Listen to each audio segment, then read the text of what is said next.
Hi friends, welcome to my channel. இன்னைக்கு நம்ம பார்க்க போகிறது ஆலு பராத்தா எப்படி செய்யறதுன்னு பார்க்கலாம். அதுக்கு வந்து ஃபஸ்ட்டு மாவு பிசைஞ்சிக்கலாம். நீங்கள் எவ்வளோ மெஷர்மெண்ட் உங்களுக்கு தேவையோ, எத்தனை பேர் இருக்கீங்களோ அதை பொறுத்து போட்டுக்கோங்க. போட்டுட்டு தண்ணி போட்டு நல்லா பிசைஞ்சிக்கோங்க. இன்னும் நிறைய பேர் இதில் ஆயில் ஊற்றுவாங்க. இதில் ஊற்ற வேண்டாம், நம்ம லாஸ்ட் ஆட் பண்ணிக்கலாம். உங்களுக்கு எதாவது சட்னி ரெசிபிஸ் வேணால் என்னோடய சேனலில் ப்ளேலிஸ்ட் எடுத்து செக் பண்ணுங்கள். நல்ல மாவு பிசைஞ்சிக்கணும், சாஃப்டாக பிசைஞ்சிக்கணும். மாவு நல்லா பிசைஞ்சா தான் உங்களுக்கு நல்லா சாஃப்டாக வரும் பரோட்டா. அதுக்காக தான் இந்த மாதிரி நல்லா பிசைஞ்சிட்டு இப்போ நான் என்ன பண்ண போகிறேன்னா, இந்த மாதிரி ஃபோல்டு பண்ணி வச்சுக்கோங்க. இந்த மாதிரி ஃபோல்டு பண்ணி வச்சிட்டிங்கன்னா ஏர் வந்து உள்ளே போகாது, நமக்கு நல்ல உப்பலாக வரும். இப்போது நம்ம இது மேலே லைட்டாக ஆயில் அப்ளை பண்ணிக்கணும். ஆயில் அப்ளை பண்ணி நீங்கள் அப்படியே ஒரு 15 மினிட்ஸ் விட்டுருங்க. இப்போ ஆலு ஸ்டஃபிங் எப்படி செய்யுதுன்னு பார்க்கலாம். நல்ல ஆலுவை வந்து பாயில் பண்ணிவிட்டு ஸ்மாஷ் பண்ணி எடுத்துக்கோங்க. அதில் வந்து க்ரீன் சில்லி, கொத்தமல்லி இலை, red chilli powder, jeera powder,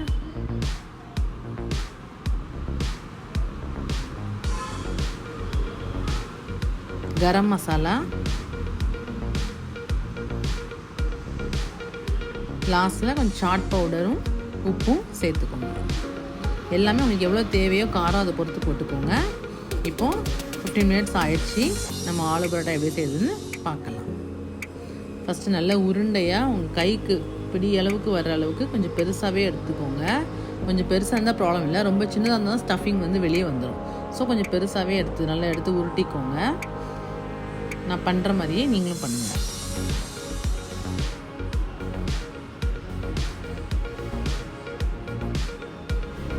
நம்ம ஒட்டாமல் இருக்கிறதுக்காக கொஞ்சம் மாவு மேலே அதிகமாக சேர்த்துருக்கோம். இந்த நல்லா ரோல் பண்ணி ரவுண்ட் ஷேப்பில் வச்சுக்கோங்க. அப்படின்னா நம்மளுக்கு நீட் சர்க்கிள் கிடைக்கும். அதுக்காக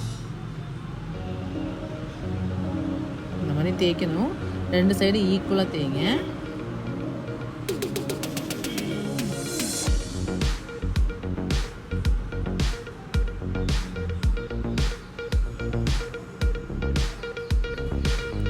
ஆலு ஸ்டஃபிங் வந்து ஒரு சின்ன பால் சைஸ்க்கு எடுத்துகிட்டு சென்டர் பிளேஸில் வச்சுருங்க.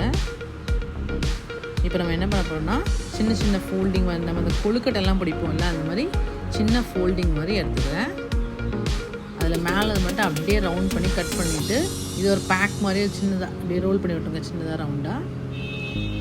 இப்போ லைட்டாக மாவில் இது பண்ணிவிட்டு பொட்டிக்கிட்டு ஸ்டஃப் அந்த ஓப்பன் இருக்க சைடு கீழே வச்சுட்டு மேலே சைடாக நம்ம தேய்ச்சிக்கலாம்.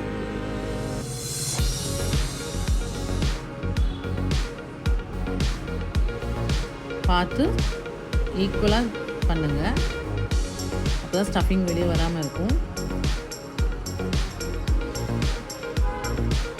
ஒரு மீடியம் சர்க்கிள் வந்ததுக்கப்புறம் தவாவில் போட்டுக்கலாம். நல்ல தவாவை சூடாக வச்சுக்கோங்க. ஸோ மீடியம் ஹீட்டில் இருக்கட்டும்.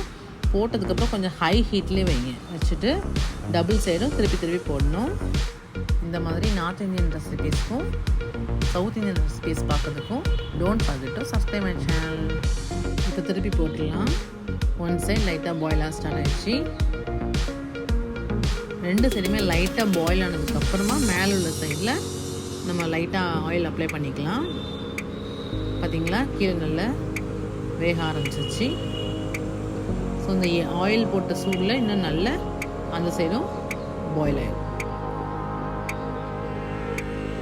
ஒரு 2 to 5 மினிட்ஸில் திருப்பி போட்டிங்கன்னா ஒரு 2-3 மினிட்ஸில் ரெடி ஆகிடும். பார்த்தீங்கன்னா சூப்பராக இருந்துச்சு. பாயில் ஆன பிறகு பட்டர் எடுத்து சென்டரில் வச்சுக்கோங்க. அந்த பட்டர் ஆட்டோமேட்டிக்காக மெல்ட் ஆகி ஸ்ப்ரெட் ஆயிரும். சுட சுட ஆலு பரோட்டா ரெடி ஆகிடுச்சு. இந்த ஆலு பரோட்டா வந்து நல்லா உப்பி வந்திருக்கு. இந்த மாதிரி மற்ற பரோட்டா கொஞ்சம் நல்லா உப்பி வந்துச்சு. அந்த மாதிரி வரும்போது பர்ஃபெக்டாக பாயில் ஆயிரும். இப்போ நான் என்ன பண்ணால், ஸ்கூல் லஞ்ச் பாக்ஸ் பேக் பண்ணதுக்காக இந்த மாதிரி பீஸா மாதிரி ட்ரையாங்கிள் ஷேப்பில் கட் பண்ணி எடுத்துக்கிட்டேன். நீங்களும் உங்களோட கிட்ஸ் லஞ்ச் பாக்ஸ்க்கு இந்த மாதிரி பண்ணி கொடுக்கலாம். ஆலு பீஸான்னு சொல்லி கொடுத்துடலாம்.